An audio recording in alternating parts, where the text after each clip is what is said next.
Hi guys, welcome to our channel TV Files TV.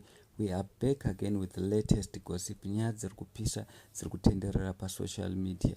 Winza wekuimba ngoma iya yekuti Lulalura akambonetsana naJamaster Zvinzi amubira song yake anga achinyomba Sen Colors, Winky D naHoly 10 naBaba Harare vese vanhu vakaburitsa maalbum achikurudzira mageto youth kuti please musangoteerere zvinhu zvisina nebasa rose. Vanhu ava vakaimba masong asina meaning, asi iye anga achidedzera kuti iye akaburitsa rake album riri kupisa rine mameaning, rine zvinhu zvinovaka. Anga achidedzera kuti mageto youth ngaende anonzwa chialbum rake asiyana nekuteerera zvinhu zvisina nebasa rose, zvinhu zvisina mameaning.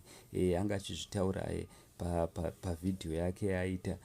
Asi vanhu vataura zvinhu zvakawanda zvakasiyana siyana pamusoro penyaya yacho. Aripo mumwe munhu adedzera kuti iwe mufana iwe uda kuti tinonzwa vana Labulushula here isusu vanhu vahombe. Mumwe munhu akadedzera kuti mufana iwe unofanira kunge uri humble, dzikama, uchasvika nguva yako ichasvika yekuti ugobudirirawo. Samhanyire kudedzera kuti vanhu vahombe ava chichi, iwe unofanirwa kuteerera vanhu vahombe ava kuti ubudirire. Asi ndanchida kuti munzwe chivhidhiyo yacho panga achitaura muzvinzwire mega kuti achema ati haasi kutuka asi inzwai mega. Nhasi ndane nyaya yangu guys.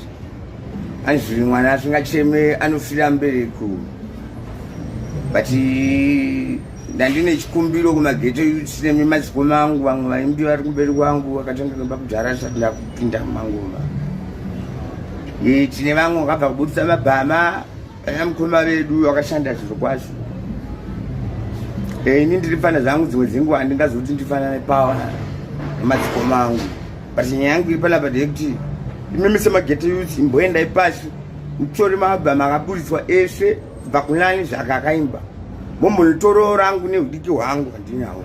Mombononzwa maabhamu yava makamateerera muchanzwa kuti ari kutangonyuka mandiyani. Maizha nhari tokutachipedza. Yes, because it's been a long time since they started talking laba, but great work done. Go and check it out. Asi varipo vanhu vamunyomba vamutuka. Mumwe munhu adedzera kuti unotaura sei iwe mufana iwe, taura zvakanaka kwete kutaura kunge wakamedza rurimi. Mumwe munhu akati matauriro ako anobhohwa. Mumwe munhu akati tora malemoni emashizha emugwavha pamwe zvingaite nani. Mumwe munhu akati ukuda kuti tinzwe vana Labulushula here. Saka vanhu vakawanda vanga vakumutuka vachimunyomba vachimudedzera kuti dzikama, vamwe vachimudedzera kuti asi wataura fact zvako. Mamwe masongs akaimbwa nevakuru vedu haana meaning. Saka tichagona kuti timhanye tinonzwawo yako song album rako kuti rakamira sei.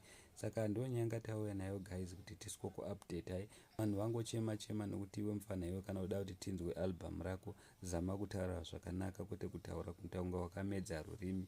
Ndozvazvakutaurwa nevanhu, asi vamwe vanhu vamira naye vakadedzera kuti apa wataura zvako chokwadi, asi tongovenga matauriro ako. So guys, thank you so much. Don't forget to subscribe to our channel. I'm out.